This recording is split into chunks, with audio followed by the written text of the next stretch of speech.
Desakan perampasan aset koruptor kembali muncul, kali ini yang bersuara Wakil Presiden Gibran Rakabuming. Wapres bersuara soal komitmen dan dorongan pemerintah agar rancangan undang-undang RUU perampasan aset yang diyakini mampu memperkuat upaya pemberantasan korupsi segera dibahas dan disahkan. Gibran mendorong pengesahan perampasan aset untuk mengembalikan kerugian negara akibat tindak pidana korupsi yang selama ini sulit dipulihkan.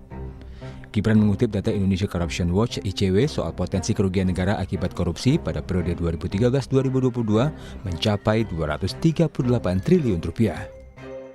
Indonesia sangat perlu memperkuat sistem hukumnya agar mampu mengembalikan aset negara, membuat jera para pelaku, serta melindungi masyarakat dari potensi kerugian akibat korupsi. Teman-teman, komitmen dari Bapak Presiden sebagai pucuk pimpinan negara sudah sangat jelas. Tapi kesungguhan Bapak Presiden untuk memerangi korupsi dengan instrumen hukum baru yang bisa membawa manfaat besar bagi bangsa. Jika kita sungguh-sungguh ingin memberantas korupsi, maka koruptor harus dimiskinkan. Inilah esensi dari RUU perampasan aset yang saat ini menjadi sangat penting dan mendesak. Menanggapi pernyataan Wapres Gibran soal rancangan undang-undang perampasan aset, Indonesia Corruption Watch (ICW) menilai penting bagi pemerintah dan DPR menegaskan komitmen dalam mendorong RUU perampasan aset harus disertai aksi nyata untuk mewujudkannya.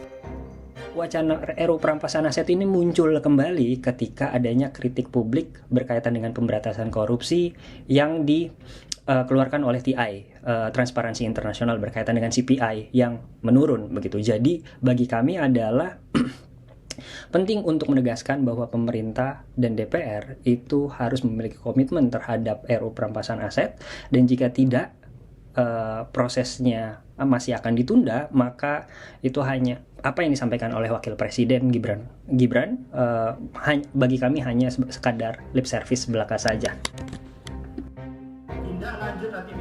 Pada pertengahan Januari lalu, Dewan Perwakilan Rakyat (DPR) memulai penyusunan draft rancangan undang-undang perampasan aset. Perumusan RUU perampasan aset dimulai dengan rapat dengar pendapat Komisi 3 dengan Badan Keahlian DPR. Rapat ini sebagai permulaan dalam memberikan kepastian hukum untuk memulihkan dan mengembalikan kerugian negara akibat tindak pidana. DPR memastikan partisipasi publik akan ditampung sepanjang pembahasan RUU ini. Tim Liputan Kompas TV.